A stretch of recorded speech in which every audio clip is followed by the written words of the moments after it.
नमस्कार, कंज्यूमर अड्डा में आपका स्वागत है। आपके साथ मैं हूं विपिन भट्ट और लेकर हाजिर हैं आपका ये मनपसंद शो, और जहां पर हम करते हैं आपके काम की और फायदे की बात। और आज ऐसी ही एक चर्चा लेकर आए हैं आपके सामने।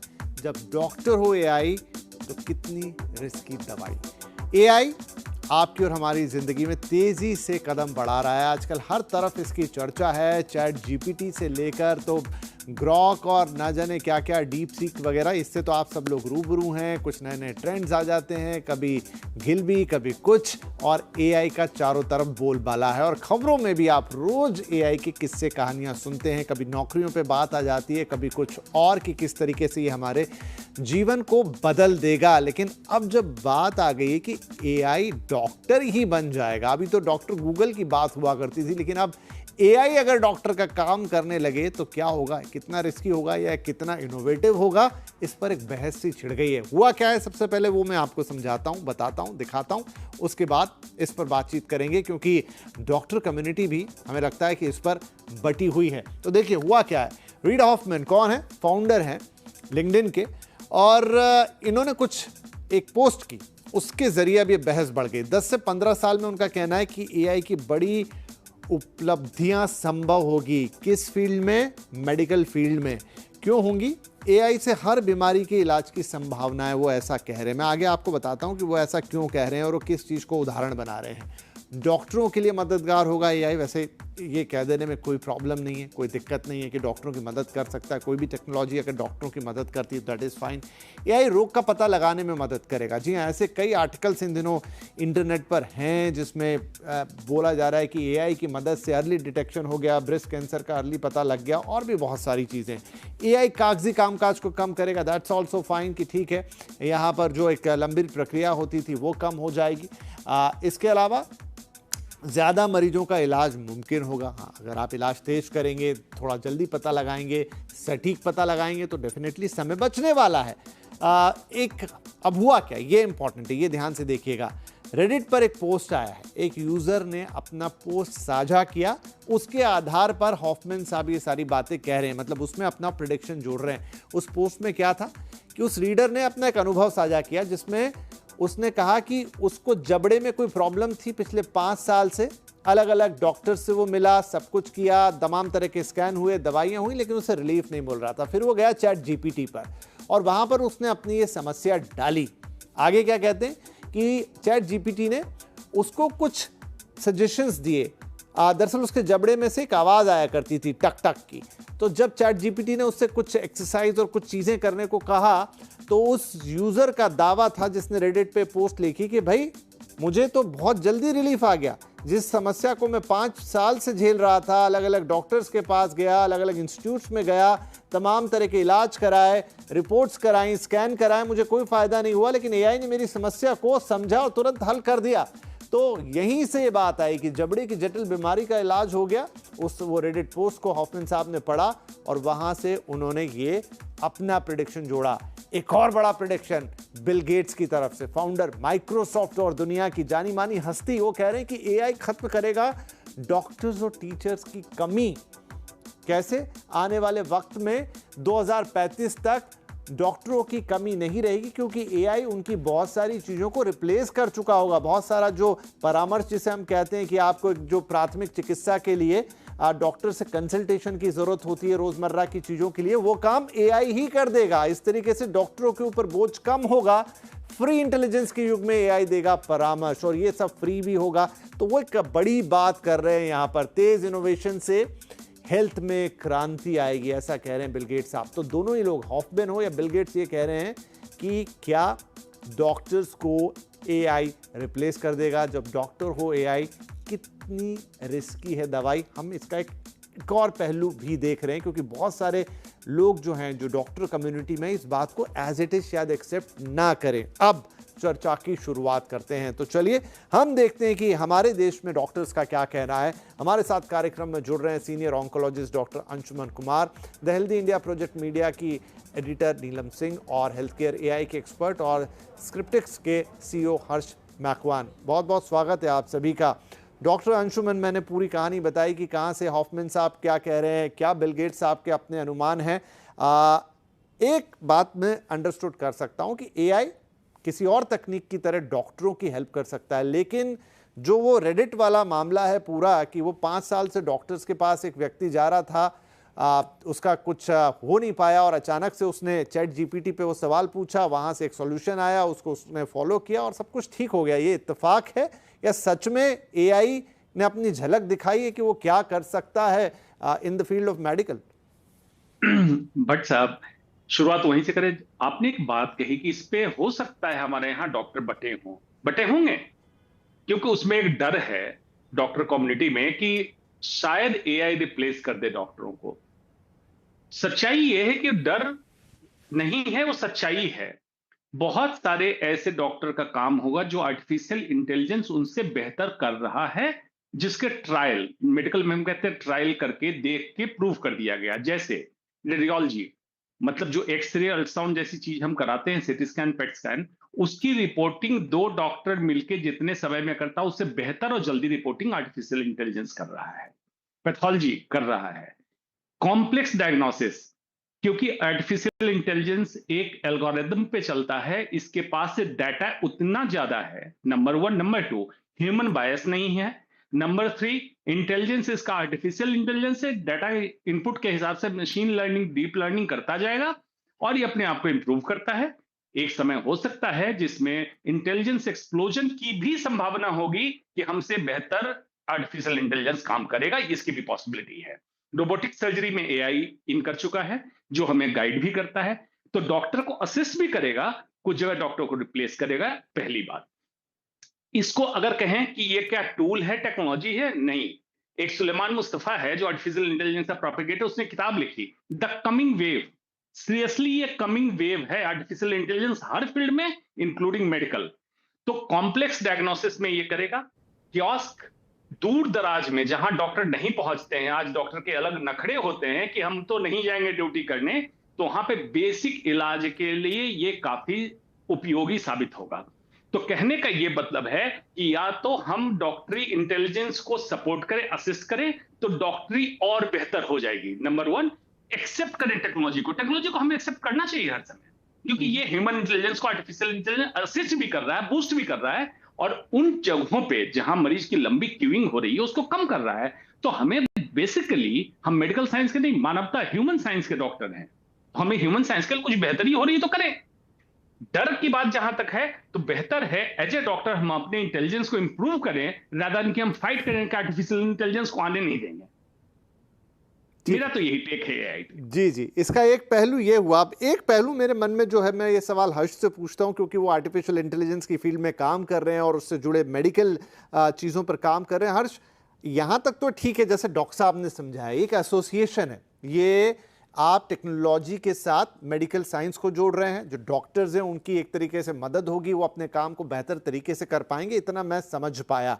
लेकिन जो ये उदाहरण था कि मैं जाऊं, आज मुझे कोई प्रॉब्लम है, चैट जीपीटी पे लिखूं, वो एक सॉल्यूशन दे दे और मैं उसको आंख बंद करके फॉलो कर लूं, ये क्या रिस्की नहीं है? ऑब्वियसली वो चीज़ बिल्कुल रिस्की है। कोई भी मेडिकल एडवाइस एआई से डायरेक्टली नहीं लेनी चाहिए। एआई एक एड है जो डॉक्टर को हेल्प करेगा फॉर अ बेटर डायग्नोसिस और बेटर डिसीजन मेकिंग। अगर कोई कॉम्प्लेक्स डिसीज है जिसमें डॉक्टर को ज़्यादा टाइम लगता है, ज़्यादा रिपोर्टिंग की ज़रूरत है या ज़्यादा इन्वेस्टिगेशन की ज़रूरत है, वो मामलों में एआई के रिजल्ट्स अच्छे हैं और वो क्विकर डायग्नोसिस करके देता है डॉक्टर को। वो सब डॉक्टर इस पे एग्री भी करते हैं। बट अगर कोई छोटा बच्चा या एडल्ट मैच्योर भी चैट जीपीटी पे जाके अपने सिम्टम्स लिखे और उसका वो जो सॉल्यूशन देता है और उसको इम्प्लीमेंट करे, तो वो तो बहुत रिस्की होगा। उसको, उसके साथ मैं सहमत नहीं हूँ। जी, क्योंकि जितना मैं समझता हूं आर्टिफिशियल इंटेलिजेंस को, आर्टिफिशियल इंटेलिजेंस यही है कि जो भी उसके बैकएंड पे डेटा है, चैट जीपीटी के बैकएंड पे क्या है, चैट जीपीटी के बैकएंड पे पूरा गूगल का डेटा है, जितना भी इंटरनेट डेटा है वो सब कुछ है। मैं भी मानता हूं मेडिकल की हजारों किताबें भी हो सकती हैं और उसको आपस में जोड़कर एनालाइज करके वो आपको एक आंसर दे देता है।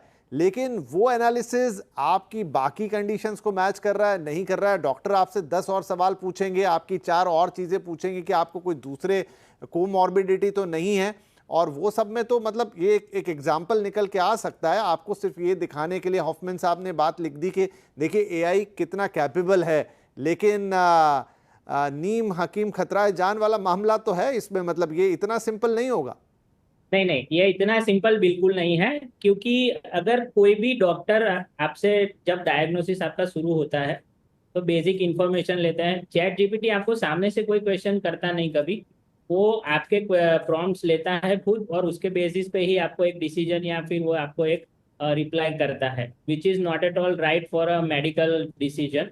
सो जब भी आप डॉक्टर की एक सलाह लेते हो उसमें बहुत सारे पॉइंट्स इंक्लूड रहते हैं, इंक्लूडिंग आपके सराउंडिंग्स का भी कभी कभी मैटर करता है कि जब रेस्पिरेटरी डिसीज हो तो आपका सराउंडिंग भी मैटर करता है। जब दिल्ली में पॉल्यूशन बढ़ जाता है तो डॉक्टर प्रिस्क्रिप्शन में लिख के देता है कि भाई आप थोड़े दिन बाहर जाओ या फिर आप एयर प्यूरिफायर घर पे रखो।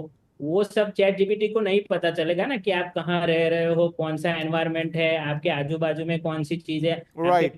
प्रेस कर रही है। तो वो सब भी बहुत मैटर करता है। अभी एआई इतना पावरफुल नहीं है कि वो आप कहाँ बैठे हो उसके बेसिस पे वो खुद ही एक डिसीजन लेके आपको एक परफेक्ट एंड टू एंड 100% आपका डायग्नोसिस इवन ट्रीटमेंट प्लान आपको दे सके। ठीक उसके है, लिए नीलम जी के got your point sir. Neelam ji के पास जाऊं, लेकिन उससे पहले शायद अंशुमन साहब कुछ इसमें ऐड करना चाह रहे थे। जी सर। जी बिल्कुल, हर्ष साहब की बात में मैं ऐड कर, जो आपने पूछा उसका दूसरा पहलू ये है, मैं कैंसर का डॉक्टर हूं।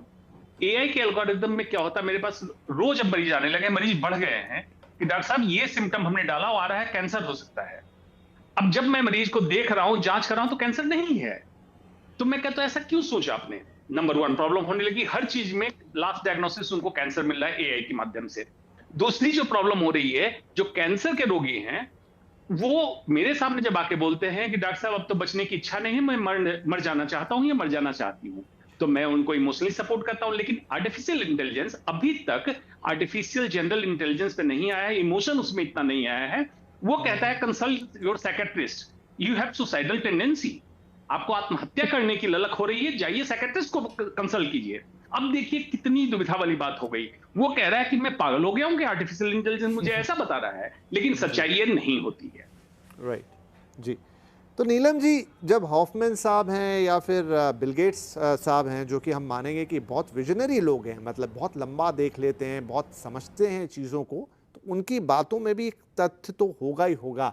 क्या हम माने, मतलब ये बात अलग है कि आप ऐसे सीधे सीधे जाके, जैसे हम पहले गूगल के लिए बोलते थे कि गूगल भी 4 चीज़ें बता देता है कि मेरा सिर दुख रहा है तो 4 आर्टिकल आ ही जाते हैं कि ये आप कर सकते हैं। यहाँ पर वो थोड़ा आपसे आपकी भाषा में बात कर रहा है, इसलिए हम उसे एआई बोल रहे हैं। लेकिन जब इतने बड़े बड़े लोग ये बात कह रहे हैं कि आने वाले वक्त में ऑलमोस्ट डॉक्टर जैसा आर्टिफिशियल इंटेलिजेंस काम करेगा और वो उसके फायदे गिना रहे हैं, क्या सोच रहे हैं वो, क्या देख पा रहे हैं इसको, मतलब ये किस तरीके से संभव होगा? क्या तब रोज़मर्रा की चीज़ों के लिए बस हम कहीं टाइप करेंगे फ़ोन पे या किसी और डिवाइस पे और हमें चीज़ें मिल जाएंगी, वो इस और इशारा कर रहे हैं, या वहाँ पर भी कोई एक ह्यूमन इंटरफेरेंस होगा, लेकिन काम चूंकि एआई के जरिए हो रहा होगा तो शायद बहुत तेज़ हो रहा होगा? बिल्कुल, जैसा मुझसे पहले भी डॉक्टर साहब ने बोला कि एआई कैन असिस्ट। एआई सिर्फ आपको हेल्प कर सकता है आपके बाकी सारी चीज़ों में, लेकिन वो रिप्लेस नहीं कर सकता। एक डॉक्टर के पास जब आप जाते हैं तो the kind of human empathy and trust जो बिल्ड होता है वो एआई के साथ नहीं हो पाएगा। एआई आपको पर्सनली हैंडल नहीं कर पाएगा, आपके क्वेश्चंस को उतना इमोशनल तरीके से हैंडल नहीं कर पाएगा जितना एक डॉक्टर करता है। अगर डॉक्टर कैंसर को डायग्नोस कर रहा है तो वो आपके साथ हर स्टेज पे आपके साथ खड़ा हुआ है। एक टीचर, जो उन्होंने टीचर का भी मेंशन किया, एक टीचर जानता है कि कौन सा बच्चा कम मार्क्स ला रहा है, कौन सा बच्चा ज्यादा मार्क्स ला रहा है और किसको कितनी जगह पर सपोर्ट करना है। तो ये कहना कि रिप्लेस कर लेगा, replace is a wrong word to use, लेकिन हाँ असिस्ट बहुत ज्यादा करेगा। और आज ही मैंने एक पोस्ट पढ़ी जिसमें ये भी लिखा हुआ था कि AI is going to replace all those inefficiencies that are around doctors. Long data जो लगा रहता है, पेशेंट्स की लंबी लाइन जो लगी रहती है, उन सब चीजों को सॉर्ट आउट करने में, डेटा को एनालाइज करने में, रिपोर्ट्स को सिंप्लीफाई करने में, इन सब चीजों में एआई बहुत ज्यादा असिस्ट करेगा, जिससे आगे आने वाले सालों में हम लोग ये देख पाएंगे कि डॉक्टर्स के पास जो अभी बहुत ज्यादा बर्डन है वो बहुत कम हो जाएगा। उनके आसपास जितनी भी इनएक्यूरेट चीजें हैं जिसमें ह्यूमन इंटरवेंशन है, उसको अगर एआई हैंडल करने लग जाएगा तो वो बहुत चीजें हेल्प करेंगी डॉक्टर्स को और इजी और एक्यूरेट डायग्नोस करने में और बहुत ज्यादा टाइम पेशेंट के साथ स्पेंड करने में। लेकिन right now it's too early to say that AI is going to replace, या एआई बहुत ज्यादा मेडिकल फील्ड में ह्यूमन इंटरवेंशन खत्म कर देगा। This is not at all possible right now. आगे medical field is a constantly evolving field, उसमें daily कोई ना कोई चीजें नए एक्सपेरिमेंट्स हो रहे होते हैं, नई चीजें आ रही होती हैं। तो उसमें, और जैसा आपने बोला कि ये एआई जो है, ये जो हमारे पास ऑलरेडी एग्जिस्टिंग डेटा है उसी से एनालाइज करके आपको बताता है कि ये सिम्टम्स अगर हैं तो ये सिम्टम्स किस वजह से हैं। तो वहां पर जहां पर doctors are really they are constantly updating themselves, वो डॉक्टर्स भी अपडेट कर रहे होते हैं, और यहाँ पर एआई को अपडेट करने के लिए भी हमें ह्यूमन इंटरवेंशन की जरूरत है, जहां पर प्रोग्रामर्स बैठ करके एआई को बराबर अपडेट करेंगे, कि कॉन्स्टेंटली उसको अपडेट करते रहें कि क्या नए नए चेंजेस आ रहे हैं। तो डेटा के ऊपर सिर्फ रिलाय करके ये कहना कि बहुत ज्यादा हेल्प मिलेगी, मुझे नहीं लगता कि ऐसा कुछ भी अभी अगले आने वाले सालों में होने वाला है। जो भी होगा वो सिर्फ डॉक्टर्स को हेल्प करने के लिए होगा। एआई बहुत अच्छा, एक generative AI is a very good technology, जो वी शुड सेलिब्रेट दिस, जो जिस तरीके से ये चीजों को हेल्प कर रही है। लेकिन अगर हम लोग एआई चैट जीपीटी को एक इंफॉर्मेशन सीकिंग प्लेटफॉर्म की तरह यूज करेंगे, then it's going to be really a dangerous situation.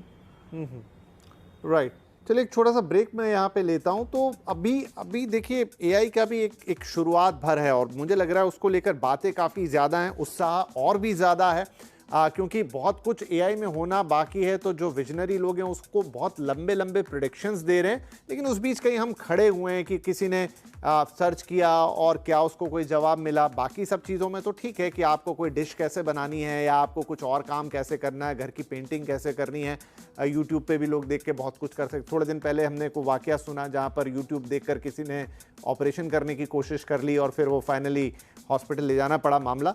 तो चैट जीपीटी भी, जब मेडिकल की बात आती है, फॉर दैट इंस्टेंट कोई भी एआई ऐप क्या वो काम अभी करने में सक्षम है, ये एक बड़ी बात है। इसलिए शायद अभी वो वक्त आया नहीं है। एक छोटा ब्रेक लेते हैं, ब्रेक के बाद हमारे एक्सपर्ट पैनल से और समझेंगे कि क्या चीज़ों का आप ध्यान रखें, किस हद तक वो आपकी मददगार हो सकता है। लेकिन आफ्टर ऑल आपके डॉक्टर ही हैं, तो कोई भी चीज़ मन से ना की जाए। एक छोटा ब्रेक के बाद कुछ 2-3 अहम सवाल।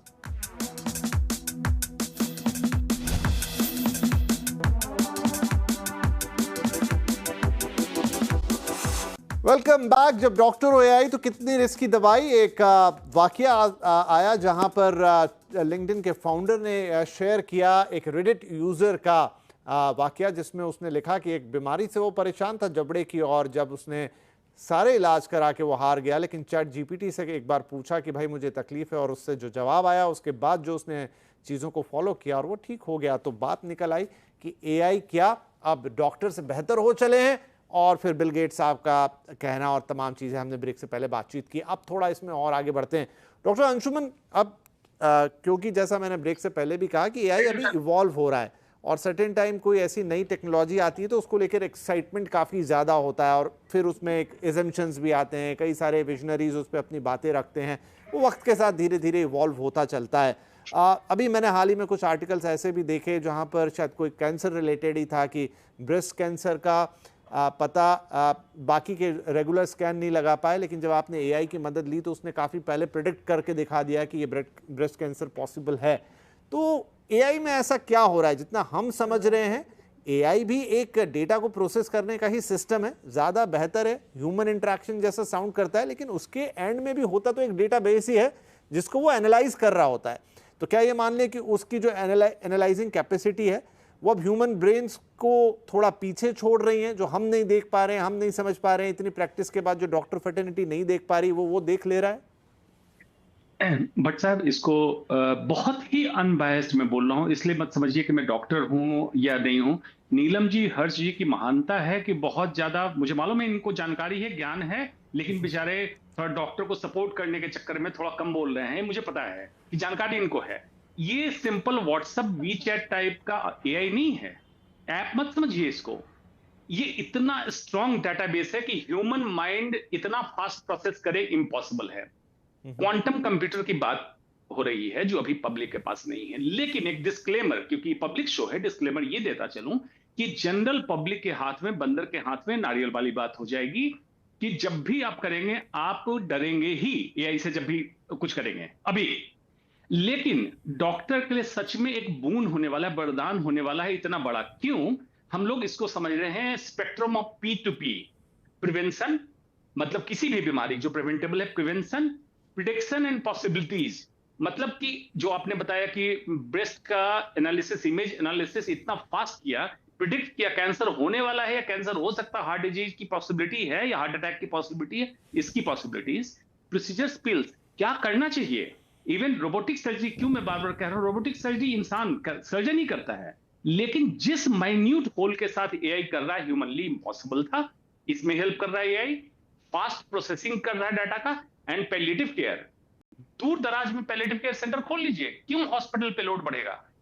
इस पूरे स्पेक्ट्रम को एआई कवर करेंगे। एआई डाटा प्रोसेसिंग फास्ट कर रहा है, इंप्लीमेंटेशन फास्ट कर रहा है। दूसरा, ह्यूमन बायस जो होता है, इमोशनल जो इंसान हो जाता है, सर्जन मान लीजिए, सर्जन घर से लड़ाई करके आ रहा है, ट्रैफिक पे उसको जैम मिल रहा है, सर्जन थोड़ा बायस होता है, झल्ला सकता है मरीज के ऊपर। आर्टिफिशियल इंटेलिजेंस को कोई फर्क नहीं पड़ रहा है, वो कह रहा है कि ठीक है भैया, तुम मुझे एंटर करो, मैं अपने डाटा प्रोसेसिंग बताऊंगा क्या करना है। जापान अभी टेक्नोलॉजी काम कर रहा है, आर्टिफिशियल एजीआई ने, artificial capable intelligence, artificial general intelligence. वो इमोशन भी लाएगा, आपसे इंपैथेटिकली बात भी करेगा, और प्लाज्मा स्क्रीन पे जो डॉक्टर दिखेगा, इवन मीडिया में भी ट्रायल चल रहा, सॉरी भट्ट साहब, मीडिया में भी ट्रायल चल रहा है कि 1 लैंग्वेज एंट्री, कोडिंग एंट्री होगी, 16-18 लैंग्वेज में आउटपुट मिलेगा। तो इस पे काम चल रहा है। इसलिए बेहतर है कि we as a human being should accept it, number 1। But yes, threat is intelligence explosion. किसी ने ह्यूमन को कहेगा you should be out of the loop, तुम्हारी ये में जरूरत नहीं है, मैं अपने आप को मैनेज कर लूंगा, ये भी पॉसिबिलिटी रहेगी। हर्ष, तो इसमें और क्या जोड़े? डॉक्टर साहब ने एक बहुत लंबा, एक शानदार परिदृश्य हमारे आंख के सामने खड़ा किया कि कैसे एआई आगे बढ़ते हुए in the field of medical और उसको इतना एडवांस लेवल पे ले जाएगा जहां पर चीज़ें, अब मैं थोड़ा कोरिलेट कर पा रहा हूं बिल गेट्स साहब की बात से। ये भी ज़रूरी है कि आप उस बात को, क्योंकि लिखे हुए आर्टिकल से आप कितना समझ पाएंगे, लेकिन डॉक्टर साहब ने उसमें पीछे की चीज़ें बताई तो हमको वो चीज़ समझ में आई। चूँकि आप काम कर रहे हैं एआई पे और उसमें आप मेडिकल पे भी काम कर रहे हैं, कितनी संभावना है जिस पे इस वक्त काम हो रहा है? देखिए, अभी जो आपने ब्रेस्ट कैंसर की बात की कि वो स्कैन डॉक्टर से डिटेक्ट नहीं हुआ था पर वो एआई से डिटेक्ट हुआ था, वो एक्चुअली न्यूज़ हमारा ही था। वो हमारा ही एल्गोरिदम काम कर गया था पर डॉक्टर से वो डायग्नोसिस नहीं हुआ था। कई कई किस्सों में हमने खुद हमारे ही मतलब जुड़े हुए लोगों से हमने ट्राई किया है, वहाँ पे 2 साल या 3 साल पहले भी अर्ली प्रिडिक्शन कुछ कुछ कैंसर केसेस में उसने 99.6% तक पॉजिटिव रिस्पांस दिया है, जो एक्चुअली सही निकले हैं। तो मैं यही मानूंगा कि आगे जाके ये ज़्यादा इंटेलिजेंस होगा, बट इसमें इमोशंस नहीं होंगे। डॉक्टर का काउंसलिंग ऑलवेज तो जरूरत। मैं थोड़ा आपसे सरल शब्दों में समझना चाह रहा हूं कि क्या होता है। मतलब आपने कोई स्कैन किया, breast cancer for example, scan किया तो उसको कोई, वैसे स्कैन को कोई डॉक्टर एनालाइज करता है, वो देखता है रिपोर्ट्स या वो जो फिल्म्स हैं वो देखता है, उसको क्या कोई मशीन देख रही होती है? कैसे वो एनालाइज होकर प्रिडिक्ट कर रहा होता है कि ये यहाँ पर कैंसर की पॉसिबिलिटी है? Just to understand. I'll explain the breast cancer screening procedure. First of all उसमें एक मैमोग्राफी होती है। मैमोग्राफी का जो स्कैन होता है वो आप हमारे किसी सिस्टम में अपलोड करो जो ब्रेस्ट कैंसर डिटेक्शन के लिए स्पेसिफिकली डिजाइन किया गया। उसमें वो नोट्स फाइंड आउट करके आपको दे देगा और एक पॉसिबिलिटी रूल आउट करता है कि आपको कैंसर होगा है या नहीं होगा। तो ये 3 पॉसिबिलिटीज उसमें सिंपली रूल आउट हो जाती है। डॉक्टर भी यही काम करते हैं, वो आँख से देखते हैं, उनके पास डिफरेंट टाइप के व्यूअर्स होते हैं, और डिजिटल अगर मेमोग्राफी है तो वो स्क्रीन पे देख के बता देते हैं। हमारा सिस्टम सीधा उसको रिजल्ट देता है। यही एक सिंपल प्रोसीजर है इसमें।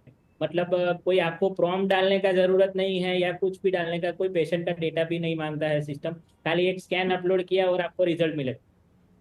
जी जी अंशुमन सर, कुछ कह रहे हैं आप? उसमें हर साहब एक चीज मैं जोड़ दूं, बायरैड एक सिस्टम होता है ब्रेस्ट स्क्रीनिंग इमेजेस का।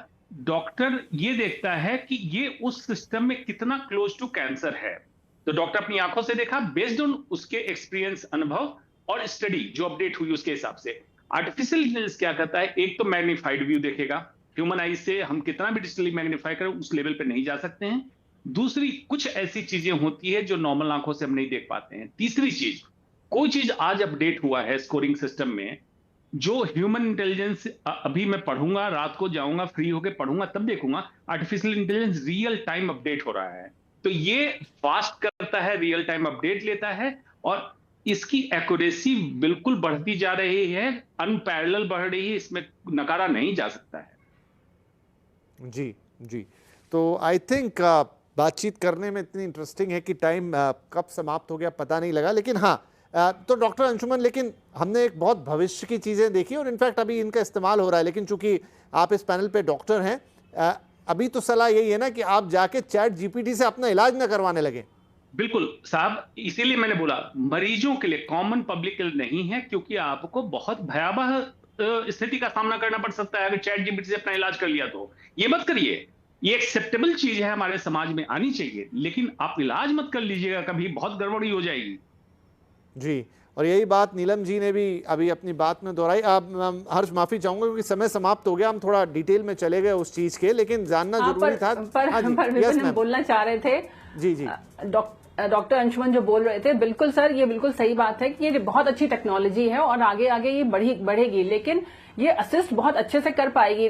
पर आज का जो हमारा डिस्कशन था वो था कि चैट जीपीटी से हम लोग कितने क्वेश्चंस पूछें, क्या चैट जीपीटी एक डॉक्टर को रिप्लेस कर सकता है। वहां पर था मेरा पॉइंट जो था वो ये था कि चैट जीपीटी से आप सिर्फ क्वेश्चंस, आप डॉक्टर के पास जाने से पहले आप अपने आप को प्रिपेयर कर सकते हैं, what kind of questions to be asked, आप इन सब चीजों के लिए प्रिपरेशन ले सकते हैं। लेकिन चैट जीपीटी के जो आंसर्स हैं उनके बेसिस पे सेल्फ डायग्नोसिस करना वो गलत है। आई थिंक हम अभी तीनों तक उस स्टेज पे नहीं पहुंचा है, क्योंकि जी जी बिल्कुल बिल्कुल। आई थिंक हम तीनों ही, डॉक्टर साहब भी, आप भी और इवन हर्ष भी इस बात पे तो एग्री कर रहे हैं कि आपको चैट जीपीटी से इलाज नहीं करवाना है। और ये अच्छा सुझाव है आपका कि अगर आपको डॉक्टर को मिलने जाना है, कई बार हम डॉक्टर के सामने वो चीजें पूछ ही नहीं पाते, भूल जाते हैं, तो वहां आप एक लिस्ट बनवा सकते हो चैट जीपीटी से कि मैं पर्टिकुलर इस डायग्नोसिस के लिए डॉक्टर के पास जा रहा हूं और क्या सवाल मुझे डॉक्टर से पूछने चाहिए। In that way that can help. लेकिन प्लीज उससे इलाज अभी मत करवाइएगा। कुछ उदाहरण आते रहते हैं, वो अलग लेवल की बातें हैं, आगे भविष्य में बहुत सारा कुछ एआई करने वाला है। अभी तो हमने सिर्फ शुरुआती तस्वीर देखी है, लेकिन हाँ, अभी डॉक्टर मत उसे बना लीजिएगा। बहुत बहुत धन्यवाद आप तीनों ही मेहमानों का। मुझे लगा समय थोड़ा कम पड़ेगा, यहाँ ऐसे टॉपिक्स पे और गहरा जाने की जरूरत होती है, लेकिन फिर भी जो मोटा आइडिया देना था दर्शकों को वो शायद आपने दे दिया। आगे फिर हम एआई पे बातचीत करेंगे। आज के लिए आप तीनों का बहुत बहुत धन्यवाद। नमस्कार।